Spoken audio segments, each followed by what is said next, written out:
Well, good afternoon, everybody, and welcome back to RobMotive. Out here just checking out the Tacoma, after it being out overnight. Sometimes I leave it out overnight, and I like to come out, look around it, make sure there's nothing wrong.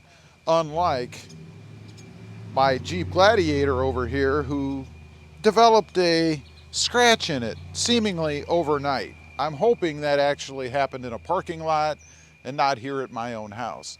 It's a gorgeous day. It is hot. We have the Sahara dust heading our way now. I'm in deep South Texas, so we're going to have some breathing issues apparently on top of everything else. But I didn't really get on here to talk about the weather. The truck looks fine, by the way. Still dig that electric lime color. It's a very dividing color out there. A lot of people like it, and a lot of people don't like it. It's my money, I guess. I like it. Anyway, I wanted to talk about a new stance, a new direction that Toyota seems to be going when it comes to selling Tacomas, or really their vehicles in general. I've come to this realization recently because I have a car on order. It's the new Toyota Prius. I've talked about it before. And yes, I am still waiting for this car to show up. Was supposed to be here at the end of June. It's now, mid-July? Pushing towards the end of July if it goes much longer, and I still don't have the car. But I'm still holding out hope. I was told it would be here by the 21st, and that will be the day that this video airs. So maybe while you guys are watching this, I'm off inking the deal on this new Prius. But it seems to me that Toyota has gone a different direction. It appears that they're only selling what they make. In other words, they're allocating these cars to the dealerships, and that's it. They're not producing anything extra.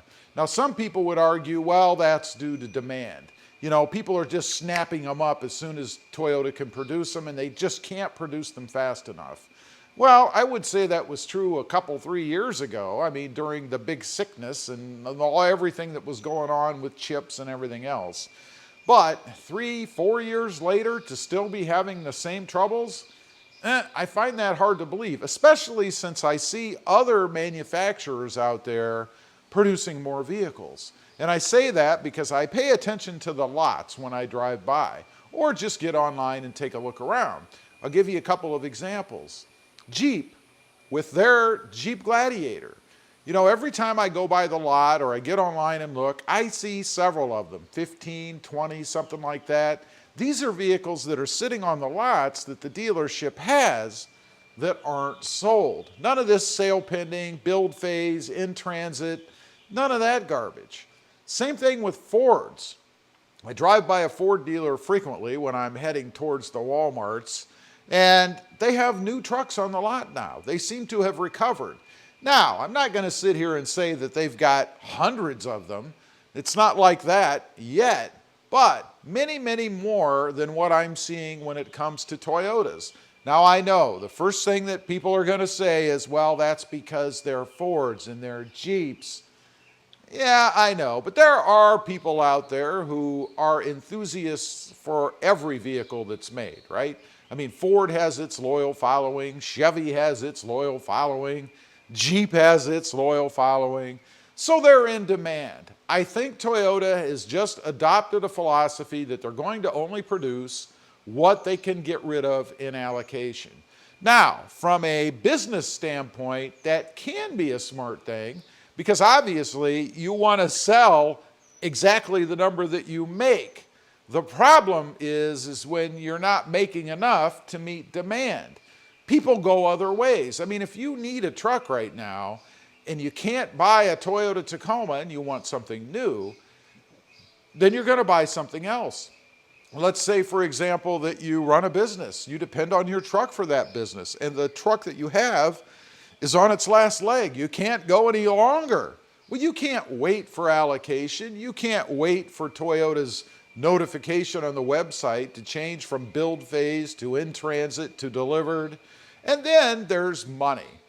It's a good way to create shortage so that you can charge more money for the vehicles, right?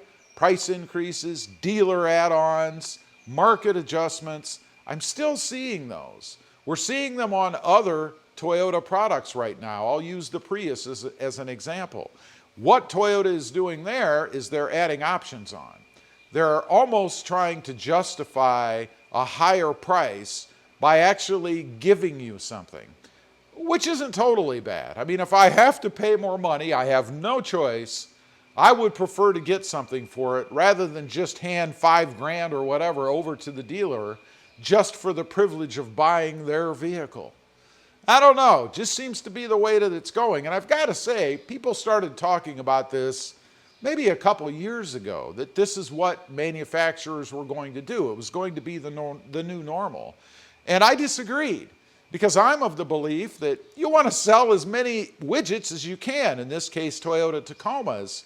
You don't want to hold back, and yeah, you might make a little more money, and I guess that's pure profit, but is Toyota, the manufacturer, really getting this money?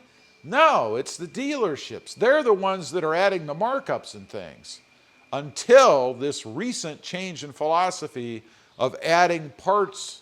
Toyota is getting the money there because they're putting these things on either at distribution or at the factory themselves, depending on what added addition they're going to put on the truck. I don't know, it's too bad.